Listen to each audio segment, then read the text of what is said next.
Uncle, ம் இப்போ பாவம் செய்கிற ஒரு இடத்துல வந்து தேவன் வந்து தொடர்பில் இருப்பாரா, இல்லை அவங்கெல்லாம் வேண்டான்னு துண்டிச்சிருவாரா அங்கிள்? Very good. நம்முடைய தேவன் அன்பின் தேவன் உங்களுக்கு தெரியும். தேவன் அன்பாகவே இருக்கிறார்.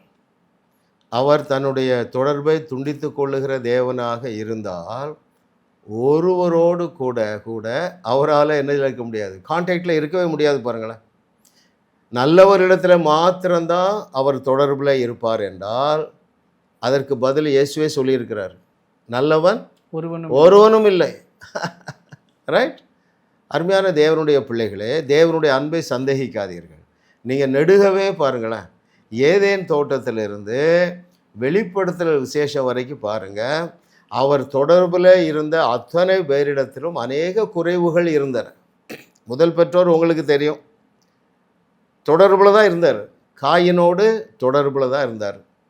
ஆபிரகாம் பல காரியங்களில் கீழ்ப்படியலை இல்லையா? உதாரணத்துக்கு அவர் சொல்கிறாரு, சாராள் மூலமாக உன் சந்ததி பெருகுங்கிறார். ஆனால் அவன் தப்பு பண்ணுறான், வேலைக்காரி கூட. உடனே அவர் டிஸ்கனெக்ட் பண்ணிடல. ரைட்? எந்த ஒரு உறவினனையும் அழைத்து கொண்டு வரக்கூடாது என்கிறாரு. லோத்தை அழைத்து கொண்டு வர்றாரு, அவருடைய கான்டாக்டை டிஸ்கனெக்ட் பண்ணலை. நம்முடைய தேவனே காட் ஆஃப் ரிலேஷன்ஷிப், உறவின் தேவன்.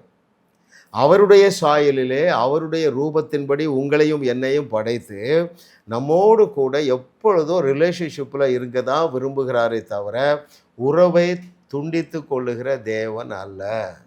என்னப்பா? ஓகே, தாவீது செய்யாத அக்கிரமம். அவன் பாருங்கள், அவன் நியாயப்பிரமாண காலத்தில் அவ்வளோ அக்கிரமம் பண்ணுறான். ஒன்றை தெரிந்து கொள்ளுங்கள், தேவன் அன்பாகவே இருக்கிறதுனாலே மனுஷனை சிருஷ்டித்த நாள் முதல் இன்றைக்கு வரைக்கு இரக்கம், கனிவு, தயவு, மன்னிப்பு, இந்த குணங்கள் அவரிடத்தில் இருக்கிறதுனால இவைகளின் அடிப்படையிலே தான் தேவன் உங்களை நேசிக்கிறாரே தவிர, இன்னொரு விதத்தில் சொல்லட்டுமா, நான் ரொம்ப நல்லவன் எனவே தேவன் என்னை நேசிக்கிறார் ஒருவனும் சொல்ல முடியாது. அவர் ரொம்ப ரொம்ப நல்லவருப்பா, அதனால தான் உன்னை என்னை இன்னும் நேசிக்கிறார். எந்த அளவு நேசிக்கிறாரு? அவர் ஞானஸ்நானம் எடுத்து வெளியே வரும்பொழுது ஒரு சத்தம் உண்டாயிற்று அல்லவா, இவர் என்னுடைய நேசகுமாரன், இவரில் பிரியமாயிருக்கிறேன்.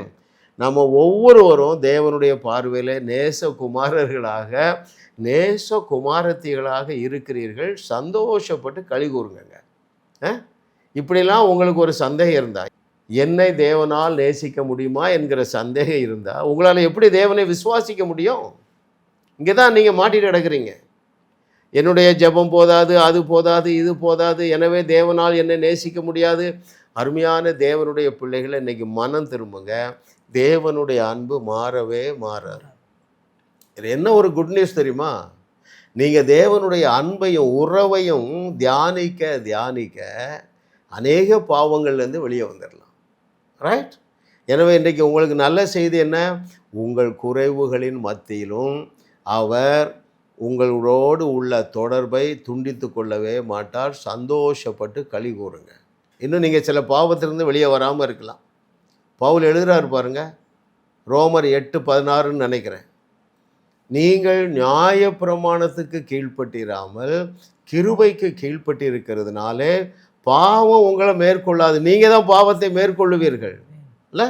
இன்னும் வசனம் என்ன சொல்லுது? நீதிமான் எத்தனை நேரம் விழுந்தாலும் 7 நேரம் விழுந்தாலும் எழுந்திருப்பான். தைரியமாக இருங்க, சந்தோஷப்படுங்க. இப்போ இருக்கிற பாவத்திலிருந்து நீங்கள் வெளியே எழுந்து விடுவீர்கள். இது தேவனால் நமக்கு கிடைத்திருக்கிற ஈவு. அதை அற்பமாக எண்ணாதிருங்கள். அவருடைய அன்பை தியானியுங்கள். உங்கள் வாழ்க்கை ஆனந்தமயமாகிவிடும். உங்களையும் வாழ வைத்து உங்கள் மூலம் உலகத்தையும் வாழ வைக்கவே தேவன் எங்களை கிருபையாக அழைத்துள்ளார். விடுதலை பெறவும் சுகத்தை அனுபவிக்கவும் தொலைபேசியில் எங்களோடு தொடர்பு கொள்ளுங்கள். ஜாஸ் மினிஸ்ட்ரீஸ் யூடியூப் சேனலில் தொடர்ந்து செய்திகளை கேளுங்கள், சப்ஸ்கிரைப் செய்யுங்கள், வீடியோக்களை லைக் செய்து பலரோடு பகிர்ந்து கொள்ளுங்கள். அவர்களும் ஆசீர்வதிக்கப்படட்டும்.